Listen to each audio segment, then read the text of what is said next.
having that 3 cups. That's okay. Still good.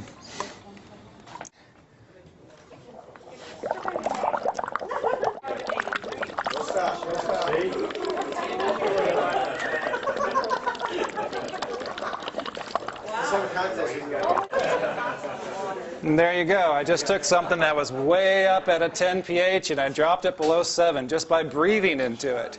So your body is trying to release carbon into the air. It's trying to get rid of this acid from its body. It's what it's doing. So when you take carbon and you put it into a soda or you put it into a tonic water or mineral water, you're taking what your body is trying to get rid of and putting it back into there, into your beverage. Tea. Oh. Tap water. Good old tap water. Now look what's happening. See, the one on the left is your alkaline water. The one on your, you make tea with an alkaline water, it's no longer an acidic tea anymore. So now you've just taken something that was once acid to your body, you've drawn out all the good stuff from the tea bag, and you've kept it in an alkaline state. So you can see you're getting the yellow color there, showing the chlorine in the tap water.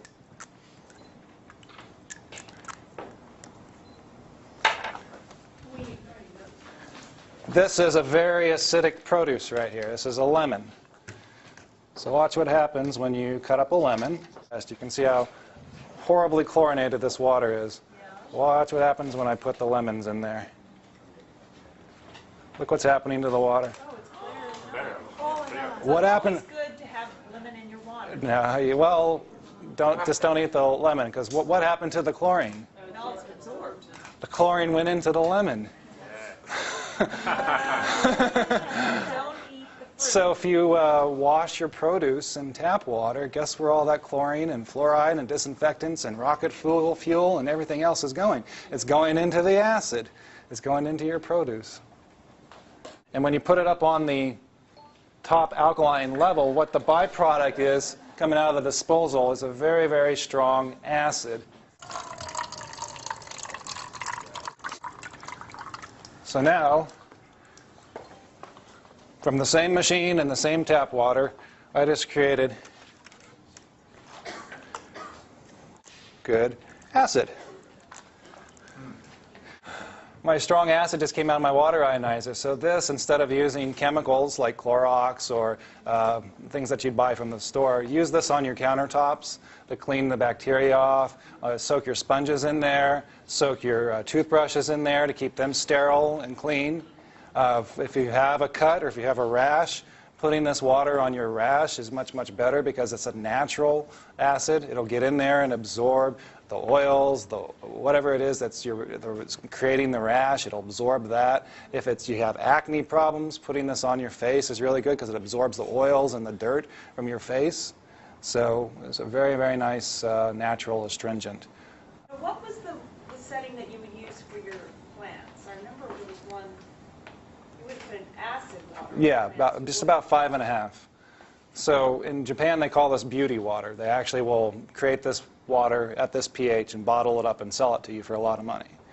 Everybody's tap water across the United States is different. When you go down south, you've got a lot of alkaline minerals in the water, lots of magnesium, lots of calcium. So the water is naturally in an alkaline state and full of alkaline minerals. So you don't get that real strong acid down in places like Texas or New Mexico or South Florida or even Southern California because of how many alkaline minerals are natural in there, because it just doesn't rain a lot, or when it does, it rains a whole lot and then it stops for a long time. Here it rains, a lot, consistently. So the water is constantly oxygenated, it's constantly being run through the natural bedrock and layers of the earth into the ground table, so it's nicely filtered. So the water that we drink around here starts out very nice, so we get a very good pH range. Like in parts of Japan or China, you can't just go to your tap and open up the tap and expect that the water's coming out of there is going to be okay for you. So it's already a culture that for the last several decades have had to think about, is this safe? Can I drink this? And if it's not safe, how do I treat it? So it's a much different culture, whereas here in the U.S., you can pretty much go to any hose or any tap, open it up and drink it, and you're going to be okay. It's not going to kill you. It's not going to make you sick. So we treat our water well enough where it doesn't hurt us here in this country. So we don't really have a culture that thinks too much about the water that we drink. It's only recently that people started to realize that, oh, there are some other things in tap water that I don't want in my body, so I'll start drinking the bottled waters. The bottled waters must be better. And some beautiful commercials of waterfalls, and look at this beautiful person drinking the water. So everybody goes for the bottled waters. So now I guess my job and the other water ionizer companies is to educate people that, well, you know, actually the bottled waters aren't great either. And a lot of the times they're just tap water. They're using filtration methods that take things out of the water that you really, really need in your body to actually take your tap water and to filter it. And some of the filters are okay, just carbon-based filters will, you know, get it cleaned up for the most part. Sometimes those carbon filters have aluminum in there, so you have to be aware of that. Your other step is that some people do reverse osmosis. That's kind of what they'd sell you in a hardware store. Oh, you really want the best pure water? Pure water, that's the buzzword. Pure buzzword, pure water. So reverse osmosis. So they get these systems hooked up into your house that just take everything out of the water, and everybody drinks this water, and it's stripped of all the minerals, it's stripped of all the oxygen, it's very acidic, over time it causes problems for you. So the best solution for everybody is to filter the water and then use water electrolysis to raise the pH and restore the antioxidant to water. That way you're drinking water that is something that you'd find coming out of a spring, like in Lourdes, France, where everybody flocks to the water and goes, wow, this water is so healing and so wonderful. Well, because if you test that water, it's very alkaline and it's full of antioxidants. So the people that drink it get immediate health benefits from it.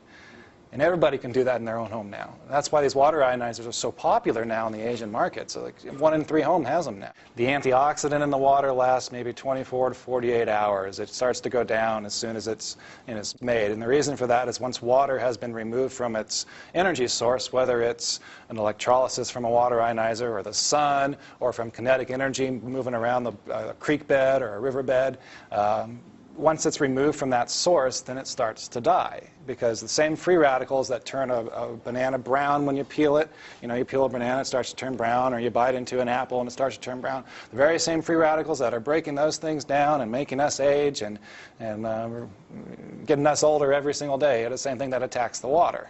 So it starts to die.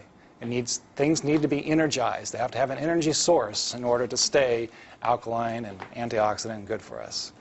Blueberries are natural. They have all those ions and minerals and everything inside it, and it's protected in this nice skin. And Mother Nature really protects the blueberry. So when you bite into the blueberry, all the antioxidants are released into your body. So it's nature's most wonderful gift to us is any kind of berry. I highly recommend that you guys include berries into your diet. Berries are wonderful.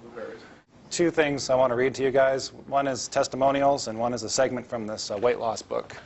So this testimonial is from a guy named Jim Smith. He did some video work and website work for me. In exchange, I sent him a water ionizer.